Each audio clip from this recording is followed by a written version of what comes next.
What would you say if I told you that I know the secret for getting rich?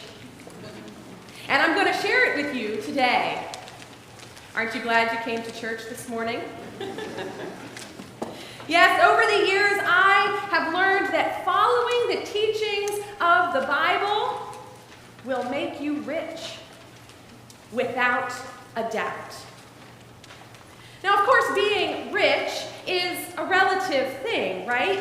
I was just this past week talking with a friend and wondering how much money a person needs to have in order to be considered rich. Well, I decided to ask my kids what it means to be rich. My 6-year-old son says it means you live in a gold house, or maybe a silver one. Well, my daughter agreed, saying it does mean you have lots of money, but, she added, you have to share it. Spoken like a pastor's daughter the week of Financial Stewardship Celebration Sunday, right? Well, in order to talk about the secret to getting rich, of course, we have to talk about money. Well, I've often heard it said that the Bible doesn't inherently condemn wealth. Money itself isn't evil. Instead, it's the love of money that's evil, right? That sounds good. But for our gospel writer Luke, riches, as in wealth and possessions or an elite economic status, riches are not neutral. As Reverend Richard Carlson points out, from Luke's theological perspective, riches are inherently negative. People become rich by exploiting the poor. People use riches to enhance their own status and lavishly to enjoy their own positions in life. Mary first revealed God's negative attitude toward the rich and lofty in the very first chapter of Luke in her Magnificat. And Jesus also shares such a negative attitude in the Sermon on the Mount. Well, today's text recalls and expands on these perspectives by depicting a life-threatening nature of riches. So we catch up with Jesus as he is teaching in a crowd. And he's interrupted by an unnamed individual who asks Jesus to tell his brother to divide the family inheritance with him. Now, there are specific Judaic laws that dictate how an inheritance is divided. So presumably, this brother, probably the younger and less powerful brother, is not getting what is due him.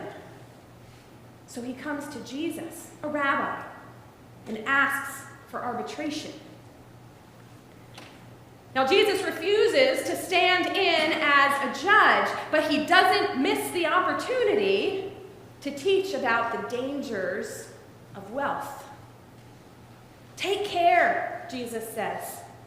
Be on your guard against all kinds of greed, for one's life does not consist in the abundance of possessions.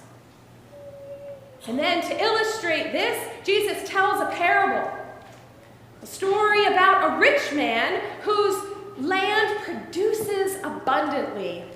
Now remember, from Luke's perspective, being rich has already cast this man in a negative light. I also want you to keep in mind that the crowd listening to Jesus tell this parable would have seen the rich man's bumper crop as a blessing from God. But the rich man never mentions God at all. His concern is only for himself. My barns aren't big enough for all my crops. I'll build bigger ones, he says. Now, building bigger barns isn't isn't automatically a negative action. Maybe you remember back in the Old Testament when Joseph instructed Pharaoh to gather the bountiful harvest from those 7 years of plenty in preparation for the 7 years of famine. But Joseph did so in order to care for the people. But the rich man in our story this morning, not only does he never mention God, neither does he indicate any inkling that he is going to share his good fortune with others. It's all about him, his barns, his grain, his goods, his soul, his enjoyment, his relaxation. And Jesus said, beware. Beware of all greed. Of course, the irony in the story is that the rich man's soul does not get to enjoy years of eating and drinking and being merry. That very night, he dies. And those great big barns, whose will they be? So what is Jesus trying to tell us here? I like how Reverend Vern Christofferson unpacks it. He says, maybe Jesus is simply warning us about greed. Our itch for bigger and better can certainly get us into trouble, can't it? But what if it's more than that? I mean, we are spiritual beings with spiritual hunger. We hunger for meaning and for love, for beauty, for joy, for purpose. We hunger for God. But too often we try to satisfy our deep down spiritual hungers with physical stuff. And it just doesn't work. We only end up wanting more. The rich man wasn't a fool because he wants a pleasant retirement. He's a fool because he believes that the storage of the grain, a life of ease, an impressive 401k, that these things solve the problem of human existence. In short, he worships the shrine of the bulging barns. Materialism has always been one of God's main rivals, hasn't it?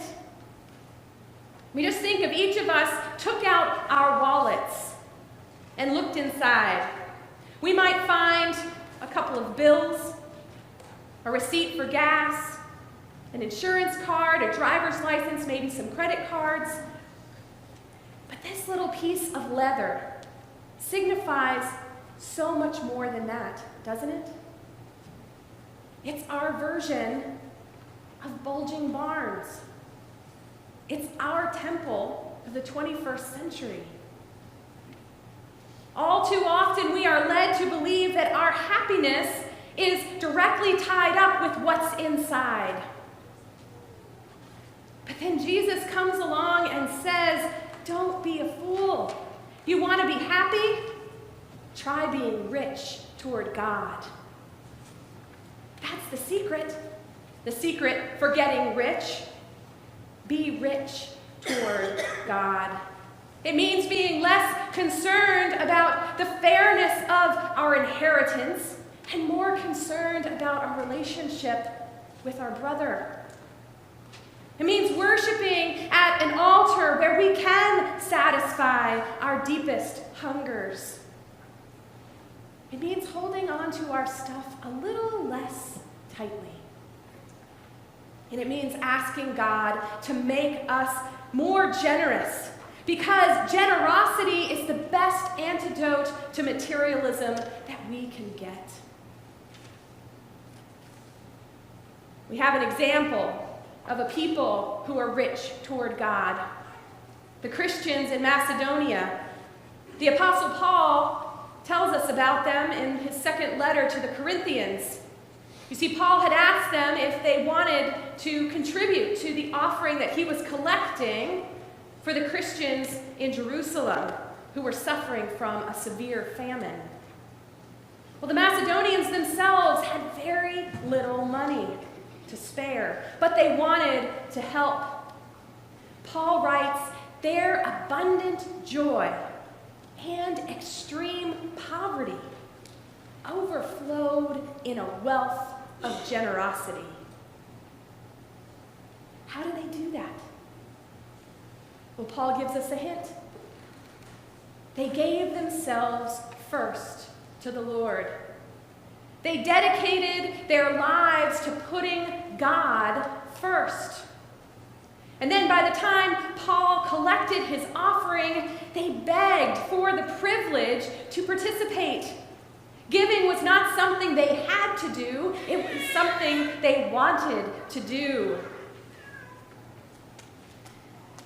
Today, we are counting our blessings and culminating our fall stewardship campaign of financial giving, and we are asking each of you, members of Calvary, to give yourselves to the Lord and to pledge your financial support for the ministry that we do together in this place, to feed the hungry and to care for the poor, to worship God, to pass on the faith, and so much more. But maybe for you, the pledging process feels much more like a have to rather than a want to. If that does describe you, that's okay. But I encourage you to still participate. And I pray that as you do, that you will feel the richness of God's blessings in your life simply through that act of worship. Because financial pledging isn't supposed to make us groan as we begrudgingly put the card in the basket. Rather, it's an invitation to recognize that all that we have belongs to God. We are merely stewards. Our job is to take care of things, to make the most of the blessings that we have been given. This is our chance to pray together. This is our chance to make sacrifices together. This is our chance to grow in our giving, to give ourselves fully to God. This is our chance to be rich. So maybe I don't know the secret to getting rich as far as the world's standards go. But I do know that Jesus loves us, and that makes us rich.